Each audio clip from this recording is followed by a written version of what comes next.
Good afternoon, Reno. Happy Nevada Day. My name is Montana Albitri. I'm with the Northern Nevada Central Labor Council and a proud member of the Ironworkers 118 right here in Reno. It's my honor to welcome you all here to Reno High School on this beautiful fall afternoon. Thank you all for having the courage and the resolve to come out here for this event today. It's been a strange few years trying to be a part of this process, and I know a lot of people are feeling frustrated and let down and turned off by politics right now. I get it. It's hard not to be cynical when there's so much angry noise out there. But there are people here in Nevada that want to silence your voice. They want to convince you not to vote. Don't believe the fearmongers.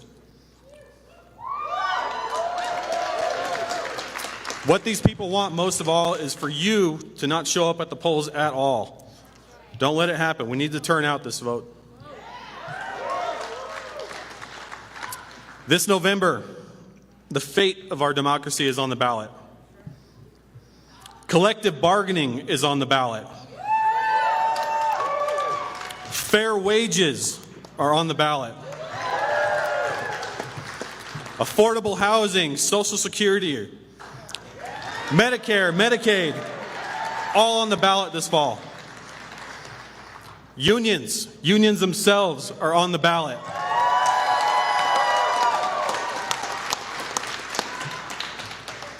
It's time to step up and protect our unions, protect our families, and vote for those who work for us.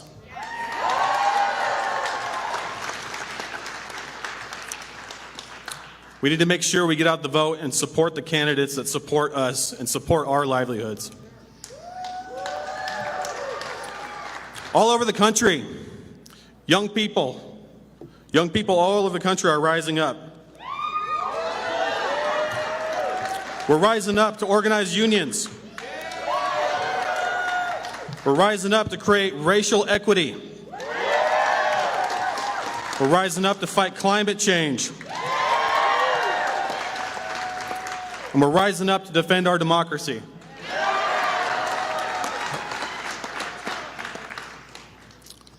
We're rising up, and no one's going to stop us. The future is ours. But we need to make our voice heard. It's critical here in Nevada that working people do everything that we can to elect and re-elect pro-worker, pro-labor, pro-union candidates across the board. And if you haven't yet made a plan to vote, do it today. Early voting has started. There's no excuse. We need to make sure everyone in here that can and is eligible gets out the vote.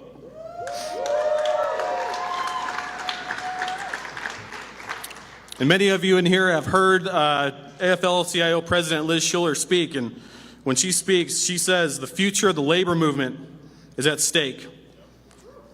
The future of the country here is at stake. We can't afford to leave anything on the field. So get the vote out. And remember, when we vote, we win. Come on. When we vote, we win. Thank you.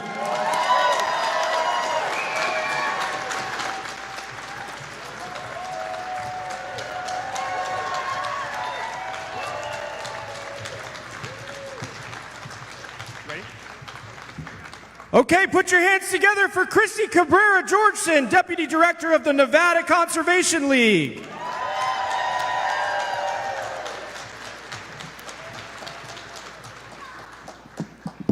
Hello, hello, Reno. My name is Christy Cabrera Georgeson. I'm a Reno native, and I'm the Deputy Director of the Nevada Conservation League.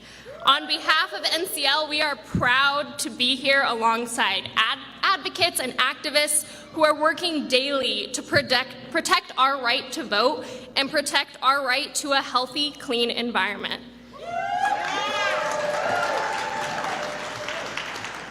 If there is anything we've learned from our last election, it's that when we elect climate champions to office, we get things done. This year, our federal government delivered for us and passed the largest climate investment ever in our nation's history, the Inflation Reduction Act.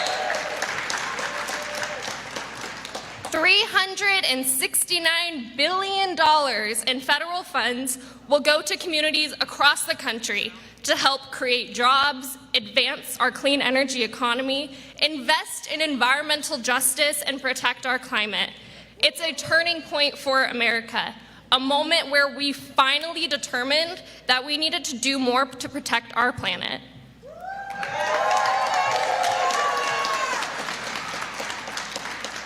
In Nevada, we know how important climate action is because we feel its impacts every day.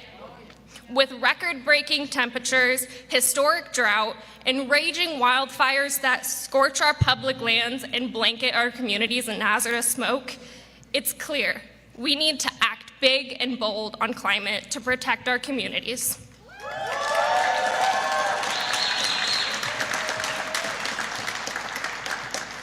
And let's not forget that these impacts are felt hardest by low-income communities and communities of color who don't have the resources to respond to the threats of climate change.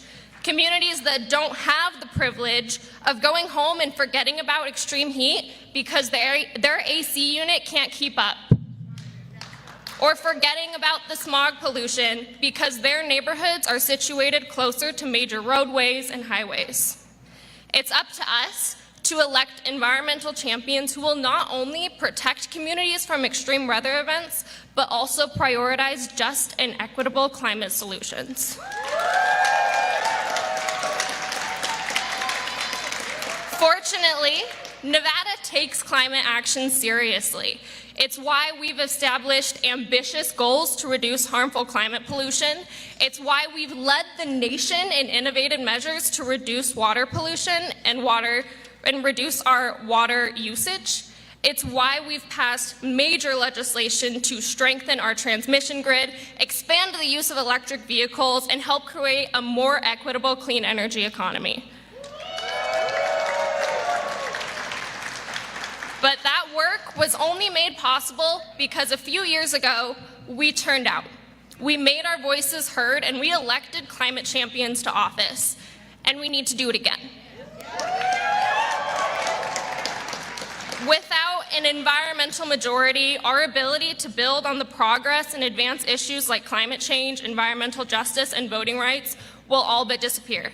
When we elect climate champions to the House, the Senate, and right here at home in Nevada, we can expand the possibilities for progress on what matters most: the health, safety, and well-being of people across the country.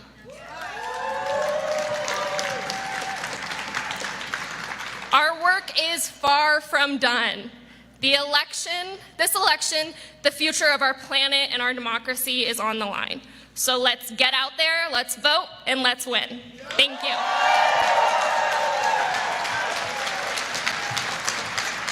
All right, Reno, let's keep this party going. Please welcome Caroline Mello Robertson, Southwest Regional Director for NARAL Pro-Choice America. All right, this is the quietest Bernie Sanders crowd I've ever heard. I need to hear more. Come on. Are we going to win? That's right. Okay, I'm really short, so I got to. That's right. All right, he's up next. I promise you're going to hear from him soon. So it's good to see you. It's good to see everybody in a room again. Can we just clap for that? Yeah. All right. So I'm Caroline. I'm the Southwest Regional Director for NARAL. Quiz. Anyone know what NARAL is? All right, that's right, there's my friends. So NARAL is a reproductive rights organization. We've been in Nevada since 2016. We started with 900 members. We have more than 48,000 now. That's right, and we got all those people to sign up, knocking doors, doing stuff like this. If you didn't see Rosie out front to sign up with Rosie, you can become a member, become a part of our Battleborn party. Happy Nevada Day, family. Yeah. So I see some friends in this crowd, which is making me feel less nervous and like I should talk slower. So thanks for being here. So you all know, maybe don't know, that in Nevada, we are protected with our right to choose. That's right. So I want to say thank you to the women, the people in this room who supported the Question 7 campaign when I was 6 years old. Question 7 in 1990, which codified our right to abortion, put a barbed wire fence around it, said only we can change it. No people in Washington, D.C., no governor, only us, right? It's up to us. That's right. That's right. We're really lucky. We're one of a handful of states that has this protection. But guess what, y'all? There's some bad stuff happening around us. There are a number of states that surround Nevada where they have totally banned abortion, including where I work in Arizona, which is in court, in Utah, in Idaho. So guess where those people are coming? Here, right? And guess what? We don't have enough access for people here, for people in Nevada here. And so this election is about our right to decide if, when, and how to grow our families without politicians having a single say-so, right? And the truth is, it's under attack. Even with those protections I just said, it's under attack. There are people that would love to undermine this right, put in things they call waiting periods, which we call barriers, putting decisions between you and your right to choose what to do with your own bodies. And we have to do something about that. This election is very much about that. I know that in Nevada, I'm so proud to be battle-born. I'm so proud to be safe. We are, right? Thank you, thank you. But there's a lot more we need to do in order to ensure that everyone can come here and that the people here can access abortion care. That's why, I know it's the apathy season, right? It's like let's not do it. But we need to do it.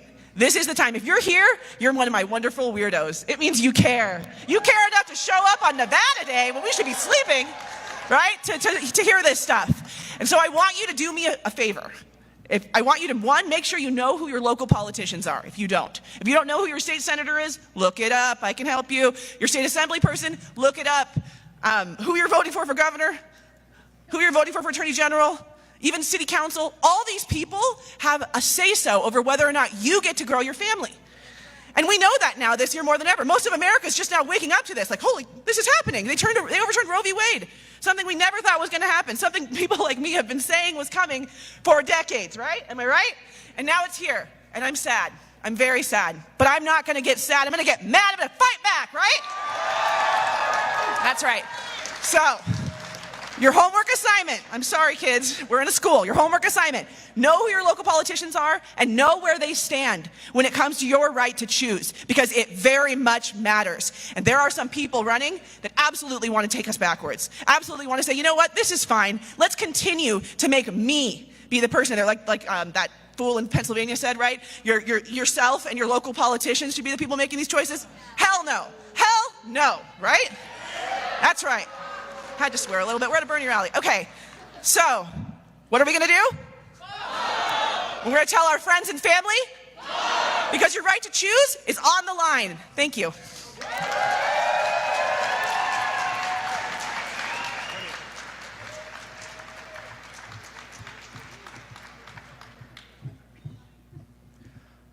All right, please welcome to the stage Antonio Arellano, VP of Communications for Next Gen America.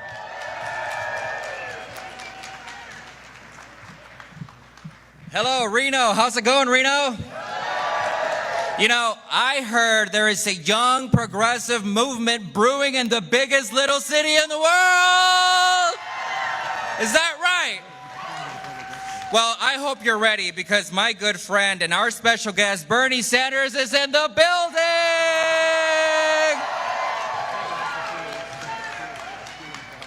You know, speaking before all of you today is really such an honor. Mi nombre es Antonio Arellano, and I'm an undocumented immigrant.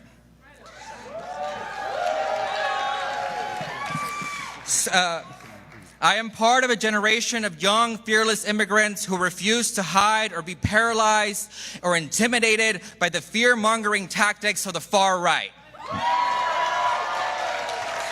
I was born in Guanajuato, Mexico, and my family is from a small town called La Cinta, Michoacan. The population is 197. You know, there is more people in this room right here, right now, than back at home. But back at home, my community has been neglected, ignored, and terrorized. That, compounded with the lack of health care, the lack of education, or economic opportunities, drove my parents to make the life-changing decision to come to America in search of hope. When I arrived in the States, I was just 3 years old, and I quickly fell in love with this nation, and I believed in its promise of equality and justice for all.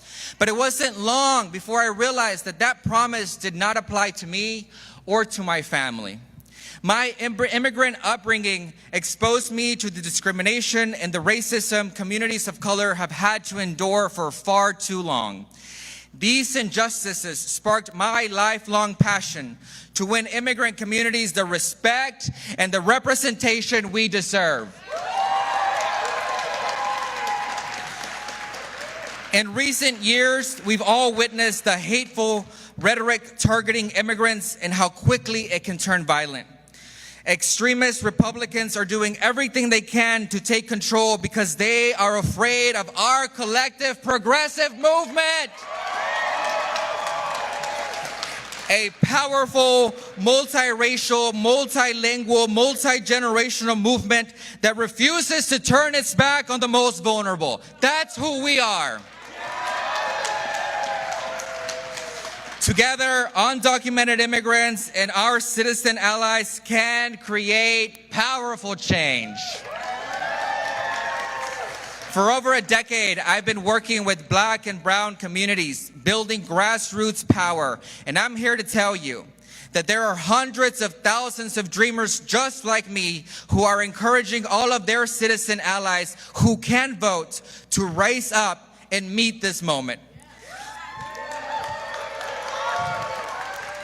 You know, I think it's about damn time that Republicans come to terms with the fact that there are over 11 million undocumented immigrants in this country yearning to breathe free.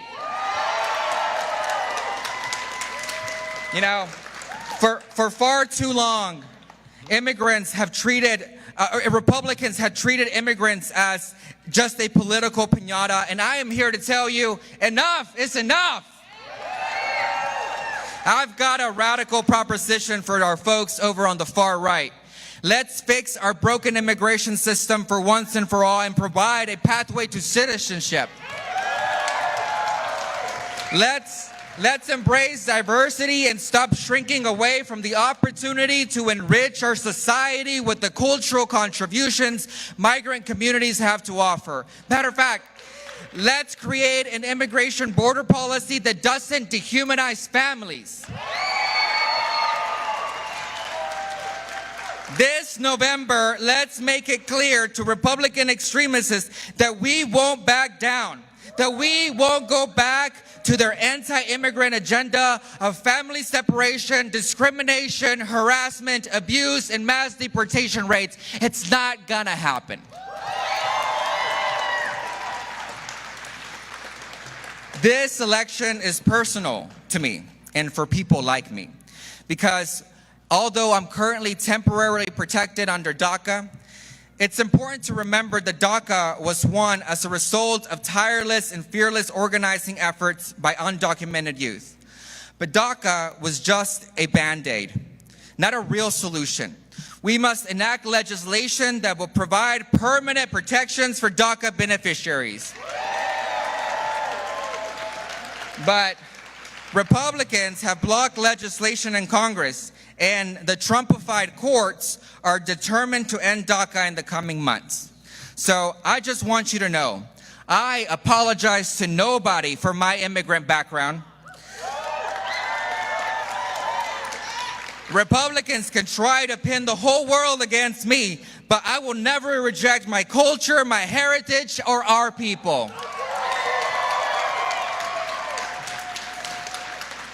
My friends, now is the time for bold and fearless progressive leadership.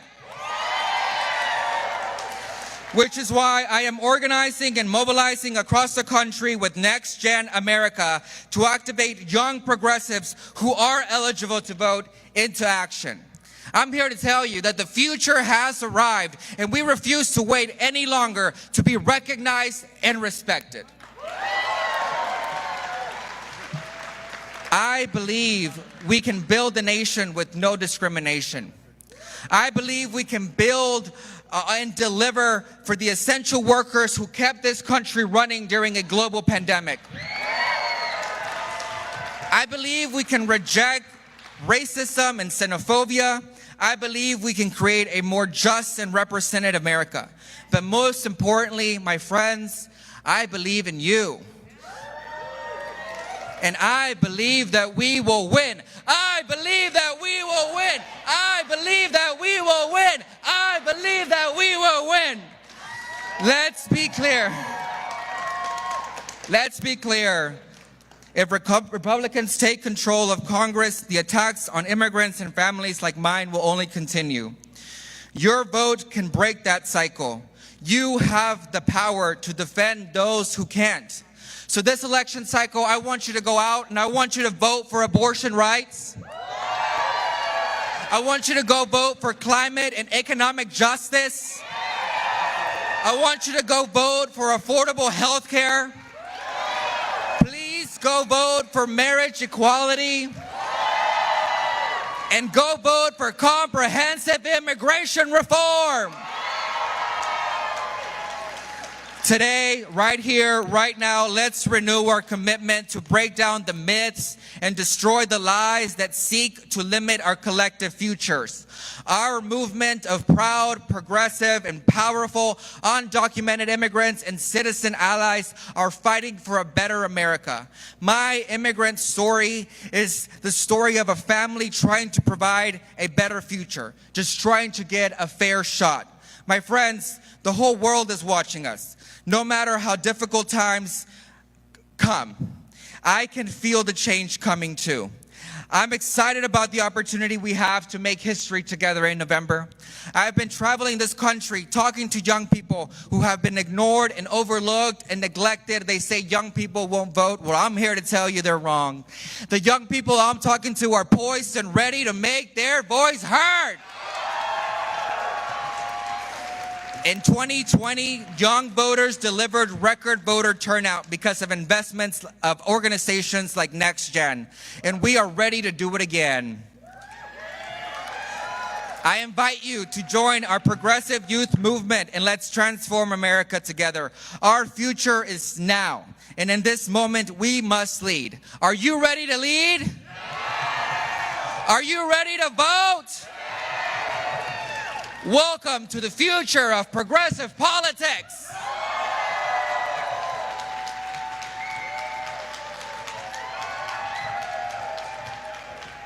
She's bold, she's fierce, she's Alexis Martinez, campaign manager for Move On.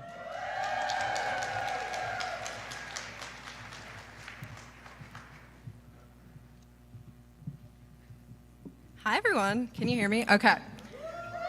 All right, it's great to be here. My name is Alexis Martinez. I'm a campaign manager at Move On, and I'm a young Mexican-American woman originally from Florida, a state that's constantly under attack by MAGA Republicans. I've seen the effect that this has had on my community, on my friends, on my family, and I've seen the impact of the climate crisis on the state, from extreme heat to lasting impacts of Hurricane Ian. But I have hope. We're all here today for one reason. We want to win on November 8th. We want Democrats to be elected up and down the ballot in Nevada and across the country. Why? Because our rights are under attack. Our freedoms are under attack. And we have one shot to defeat them this November. We all know that Republicans have failed us time and time again. It's no secret that they want to continue to strip away our rights. It's no secret that they want to ban abortion, that they deny the impacts of the climate crisis, that they don't want us to say gay and live freely. There's just so much on the line. But remember, Democrats are fighting for us by canceling our student loans, lowering the cost of health care and prescription drug prices, combating climate change and investing in clean energy, and by making billion-dollar corporations finally pay their fair share in taxes. That's why we must vote to help Democrats win and stay in control of the House and the Senate. We got to protect and build upon this progress by coming together once again to vote Republicans out.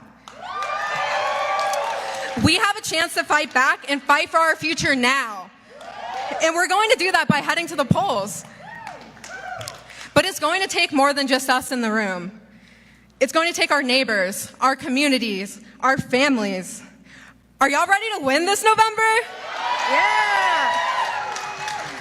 At Move On, our members are working hard every day to win this election. We're calling voters. We're talking to our loved ones and reminding them to head to the polls. And we're spreading the word to our communities. Will you join us? Yeah? I said, will you join us? Well, I can tell you how. Take out your phones and text Reno to 668-366. Take them out, text Reno to 668-366. I can do it with y'all. I'm gonna do it right now. 668-366.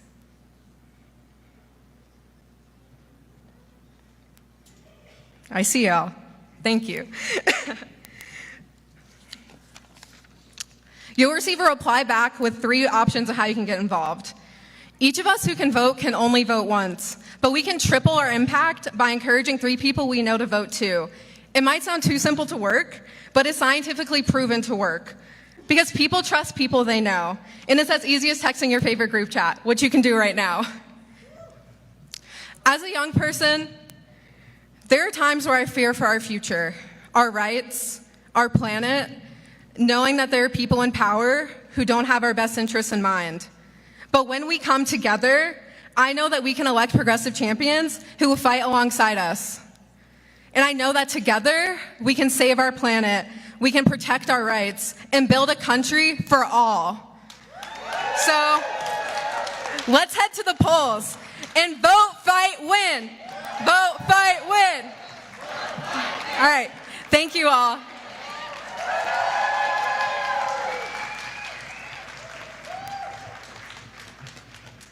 All right, please put your hands together for the President of Next Gen America, Cristina Sinsoon Ramirez.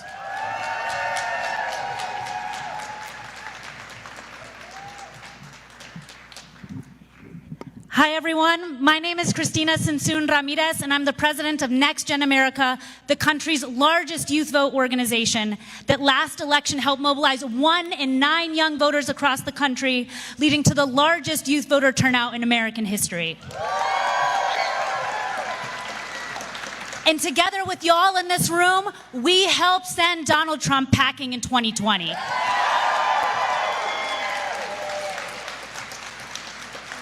And we know the transformative power that young people can have as the largest, the most progressive and diverse generational voting bloc in this country. And we also know that despite what MAGA Republicans say, what's best about this country, our country, is our diversity. And I know this because I live this too. My mom is the oldest of 9 kids from a poor farm-working family in southern Mexico. And my dad, he's a white American hippie that met her while he was living on a commune in Mexico. You know, my white grandpa even used to say that me and my siblings were purebred Irish Mexican Americans.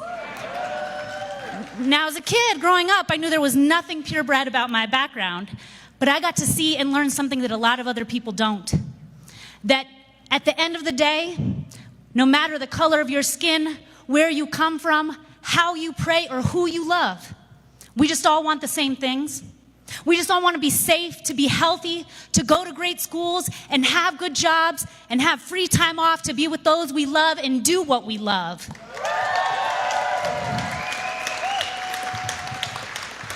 And when Bernie Sanders ran for president in 2016, he showed our entire country that wanting those basic things wasn't asking too much. That in fact, asking for those basic things were something that every single person and family should have in the richest country in the world. But we also know there's some MAGA Republicans that only seem to believe in the power of the ultra wealthy and the well-connected. But we believe in the power of us. And we know it's not asking too much to not only judge our economy by how well big corporations are doing, but to judge our economy by how well ordinary people are doing. We know it isn't asking too much that every single American be able to go to the doctor when they are sick and have the highest quality health care when they need it. We know it isn't asking too much to leave it up to women to decide when they are ready to make a family instead of politicians. And we know it isn't asking too much to transform our economy off of dirty fossil fuels that are literally killing us into clean energy that will create millions of good jobs and leave a healthy planet for each and every single one of us. And that's why we're turning out and voting in record numbers. Young people understand that we are at a crossroads in this country. One path that veers towards fascism and authoritarian rule, and the other where the people rule.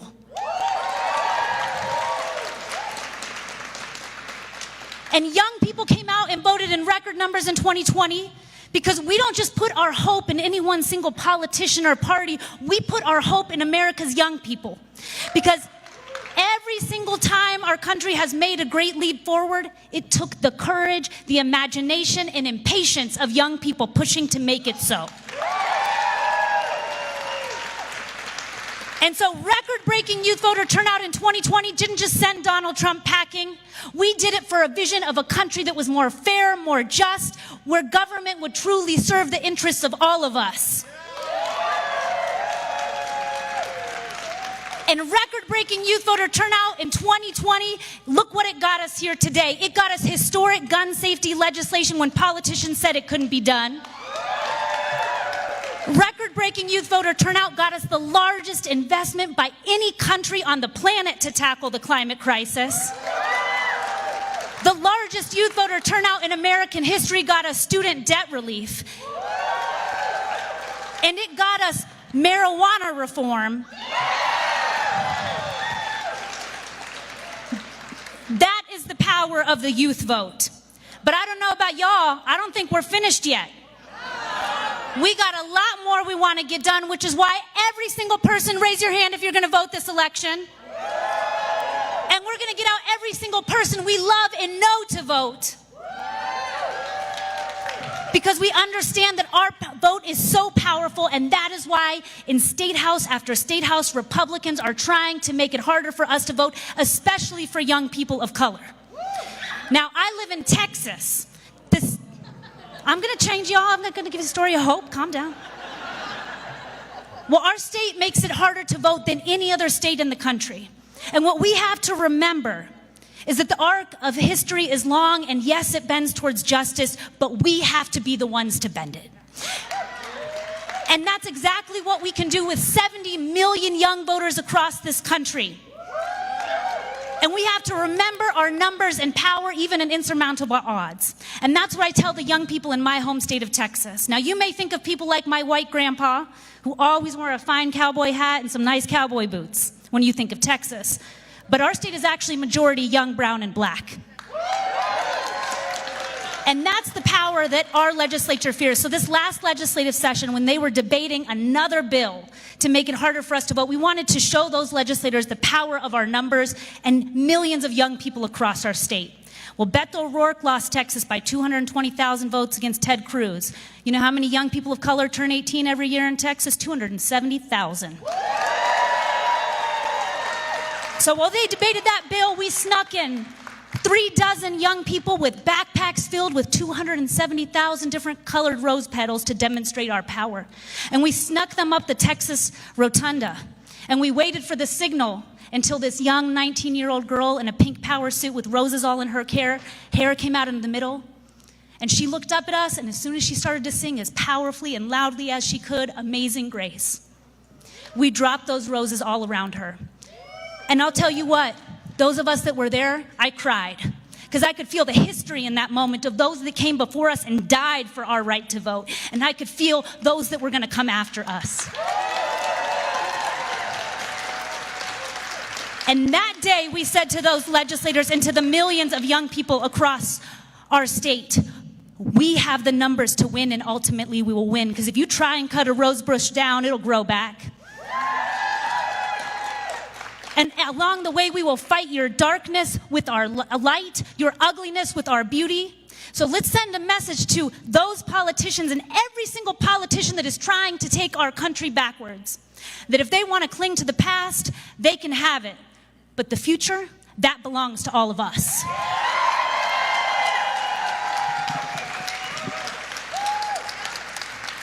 So who is excited to hear from the man that built a movement for democracy in this country? A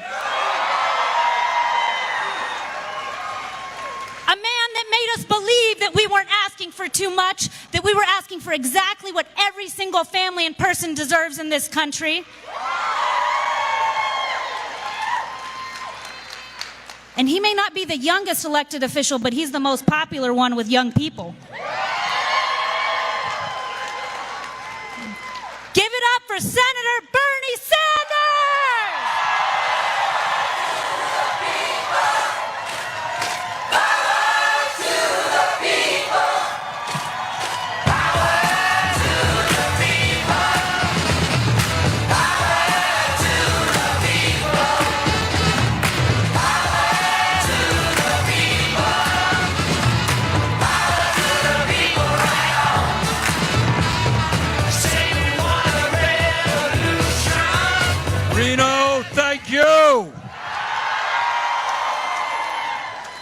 And let me thank Christina for the introduction, and thank NextGen and Move On for helping to sponsor this event. And thank you all very much for coming out on a Friday morning. See, I'm still on East Coast time, so. What I want to do today is to do something that politicians don't usually do, and that is to tell you the truth.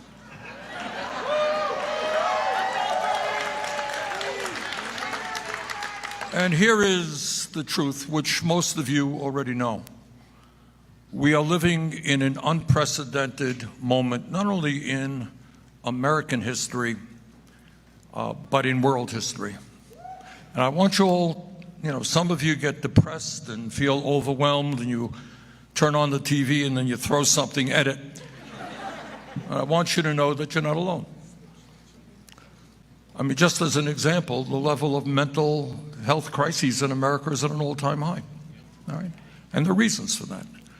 The reasons is everybody is sick and tired of the pandemic. I wear some miracle at this point. I haven't gotten COVID. I don't know how that happened.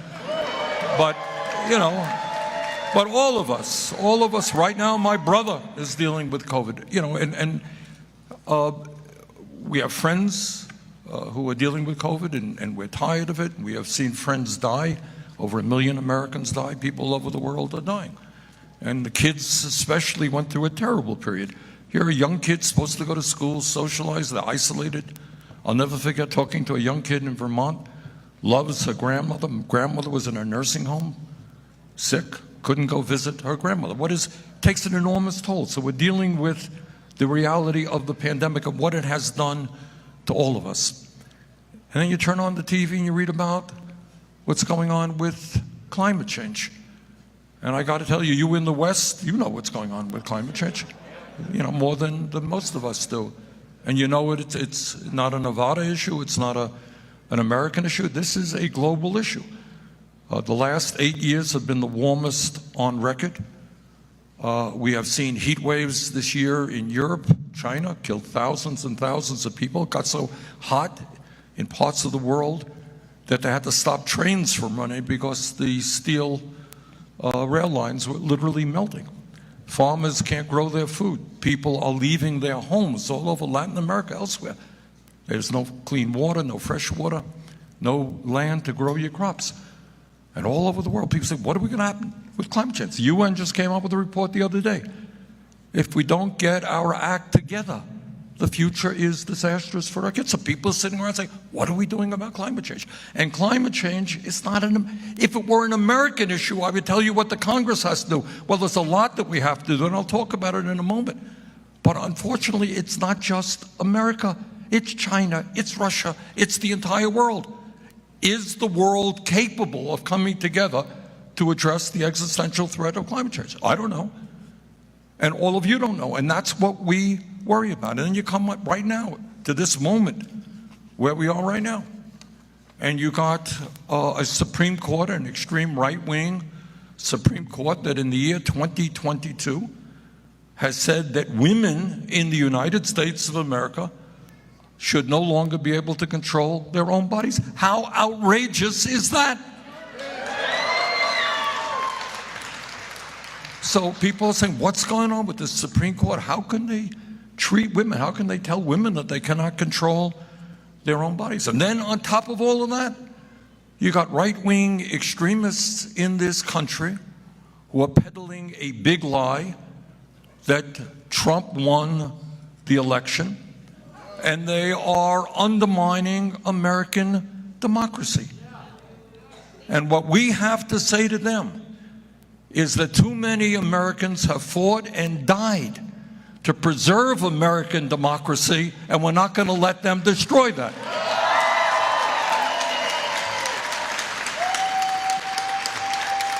So we're sitting around worrying, you know, whether we are going to move, and many of these right-wing people are open about it. They respect and admire authoritarianism. They want a government from the top on down. All right?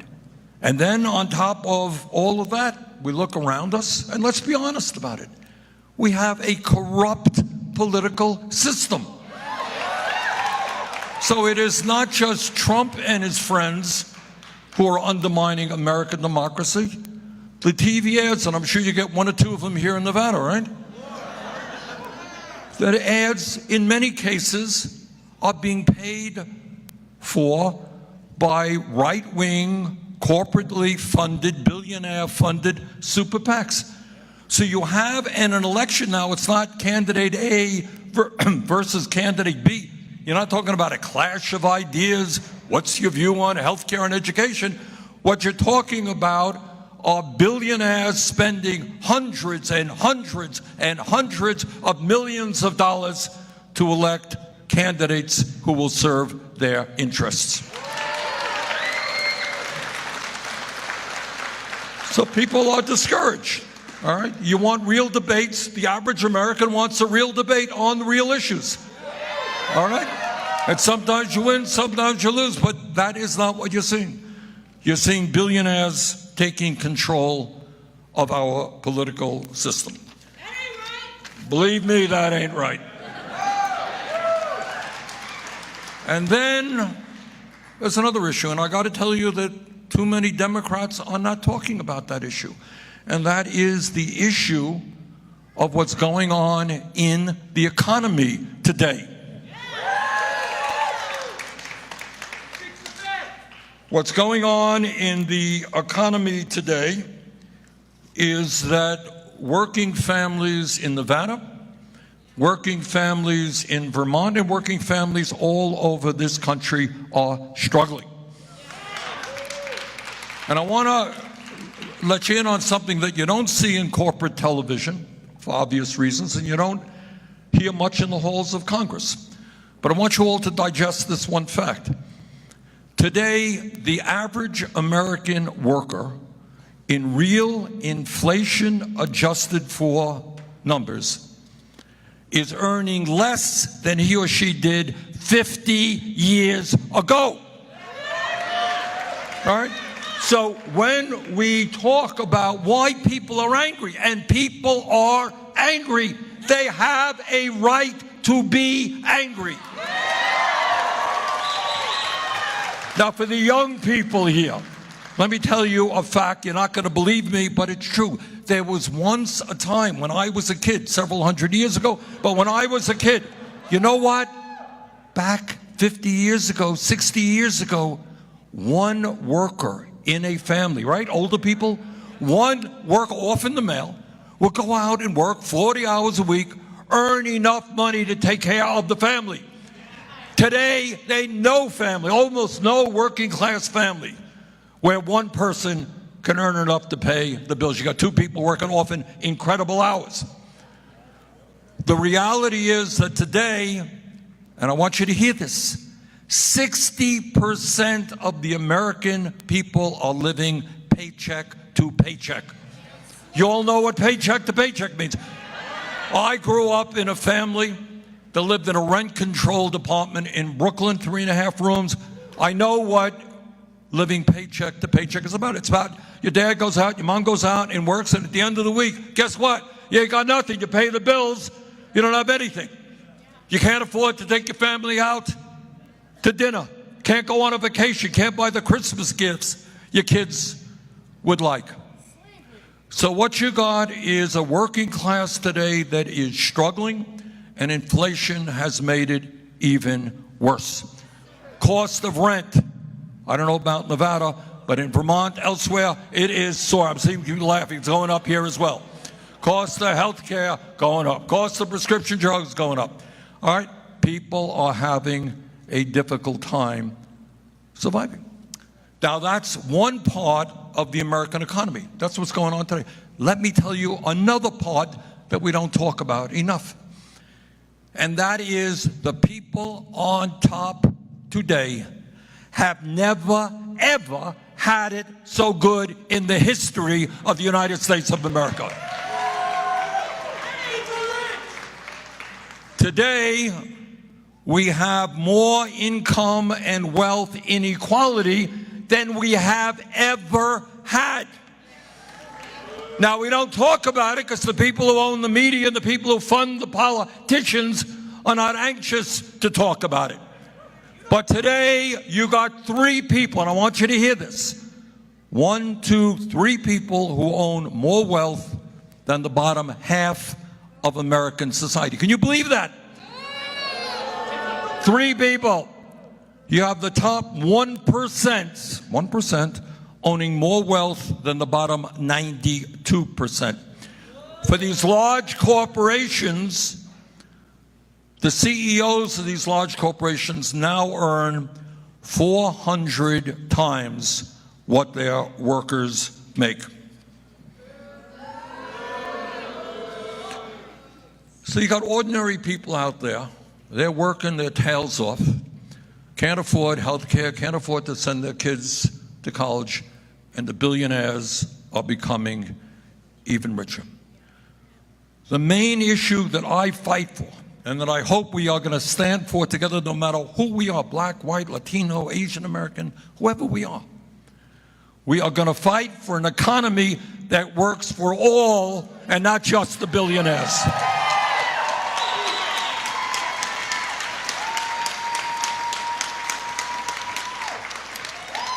Now, a lot of my Republican colleagues think they can gain political points by talking about inflation, which is currently at 8% and is in fact a serious problem causing a whole lot of angst for working families.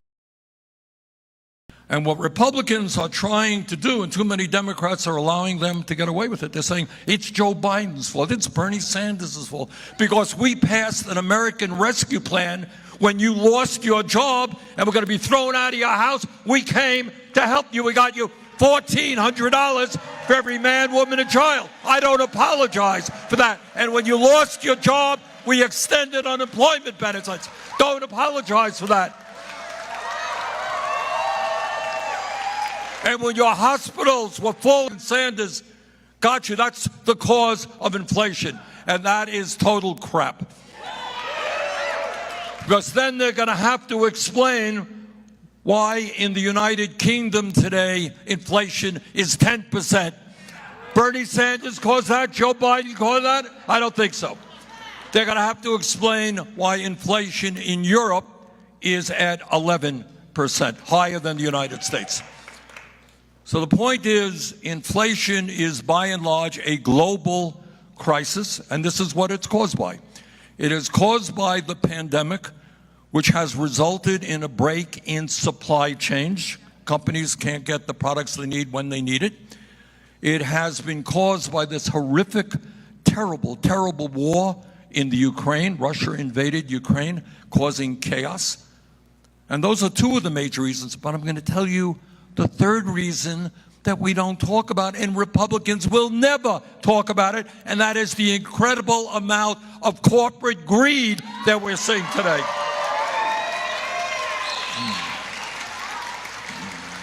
Okay? Now, here in the West Coast, you're paying a hell of a lot for gas. All right? More than we pay in Vermont, we're paying a lot as well. So if the American people want to know why you're paying $4, $5, $6 or more for a gallon of gas, here's what you should know. That in the second quarter of this year alone, the large 5 oil companies made $59 billion in profit. You want to know why you can't fill up your gas tank? ExxonMobil's profits are up 280%. Chevron's profits are up 277%. ConocoPhillips' profits are up 146%. So here is, and I want you to think about the moral implications of this. This whole world, country is reeling. People are hurting. We're dealing with the pandemic. We're dealing with climate. We're dealing with threats to democracy. And in the midst of all of that chaos, what the big oil companies say, hey, now is a time we can jack up prices, to hell with the American worker, and we can make a killing. And ironically enough, just today or yesterday, the guy who was head of ExxonMobil, he said, there's been some concern about us not responding to the public. Well, our public is the shareholders. To hell with the American people. Now, in fairness, he didn't quite say the last part of that. That's what he meant. We can do it. We can charge any prices we want, and that is what we do. But it's not just gas prices. It is food prices, food companies making record-breaking profits.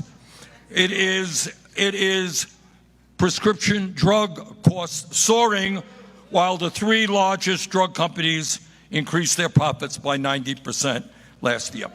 And that is why I will do everything that I can to institute a windfall profits tax on these crooks.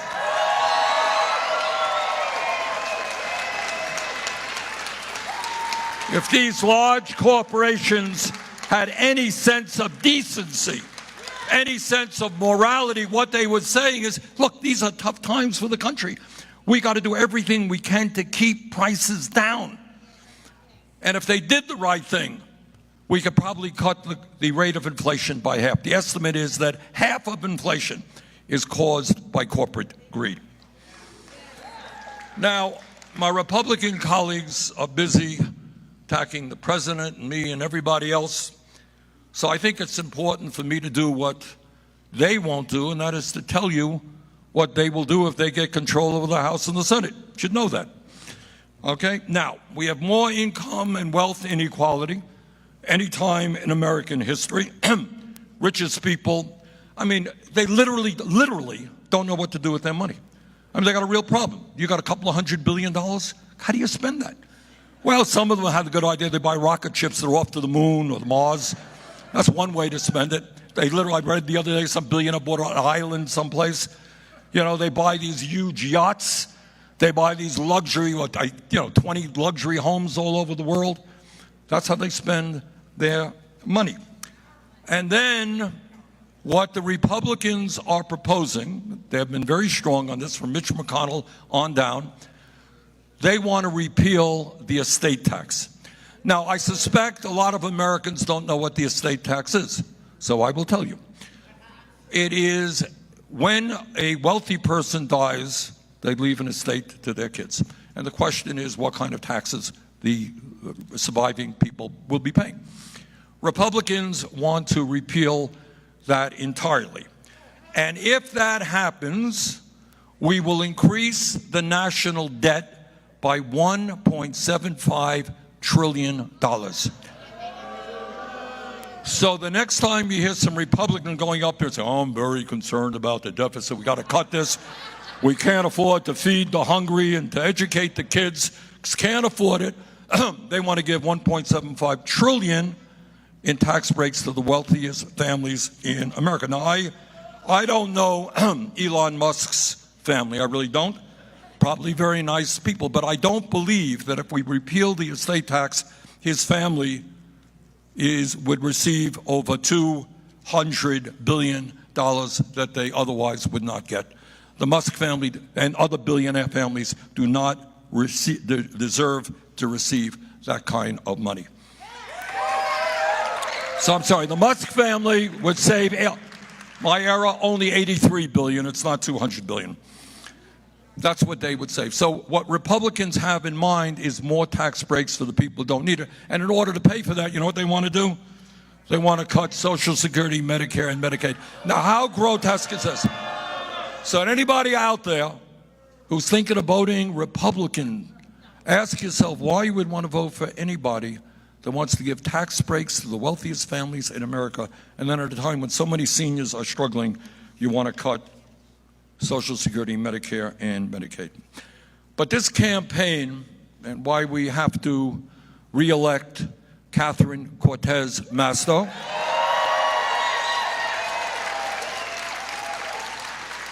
and let me say that, as I think you all know, Catherine has done an excellent job representing your state. I work with her a lot.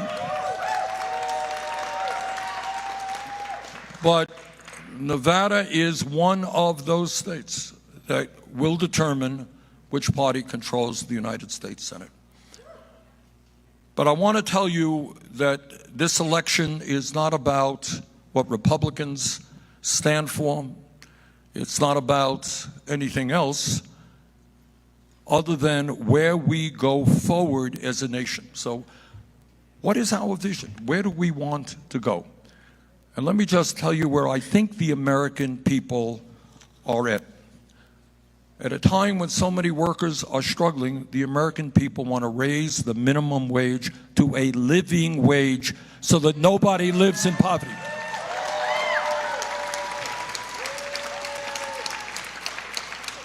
This is the wealthiest country in the history of the world. People should not be working 40 hours a week and living in poverty. And the other thing the American people understand, and we're seeing it more and more every day, and this is really good news, is workers understand that they can earn better wages and benefits by joining unions.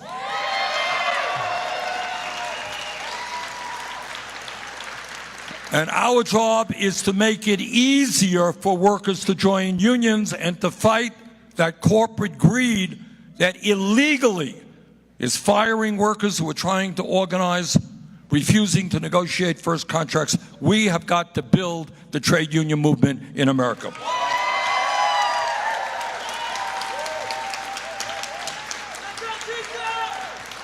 Now, I live in Vermont. I live 50 miles away from the Canadian border. And in Canada, if you end up in the hospital for 3 weeks and you come out, you know what your bill is? Anyone know? Zero. And that's true all over Europe and in Scandinavia. So the question that we have got to ask ourselves is, how does it happen that we are spending twice as much per person on health care as the people in Canada and in every other major country, and yet we have 87 million Americans uninsured or underinsured with large co-payments, deductibles, premiums. All right. We must do what every other country on earth does, guarantee health care to all people as a human right.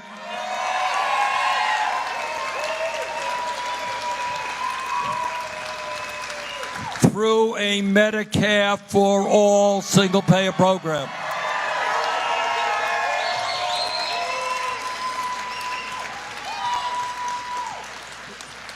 We now pay, in some cases, 10 times more for the same prescription drugs as they do in other countries. We have got to have the courage to take on the pharmaceutical industry, lower prescription drug costs. Nevada is a young state. You got a lot of young people here, and you're concerned about education. In my view, it is totally absurd that nationally, I don't know the numbers here in Nevada, we're spending $15,000 per child for child care. Now, how the hell is a working family going to pay $15,000 a year to send his or her kid to child care? We have got to make child care affordable. I'll tell you what else we have to do. In a highly competitive global economy, we've got to make public colleges and universities tuition-free.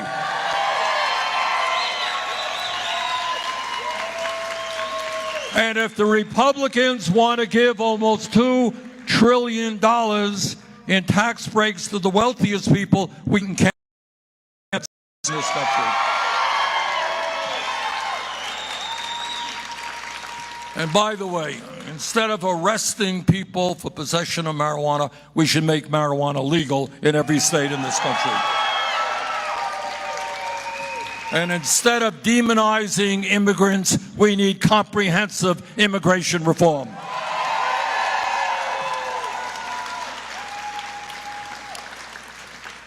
So, brothers and sisters, we are where we are at.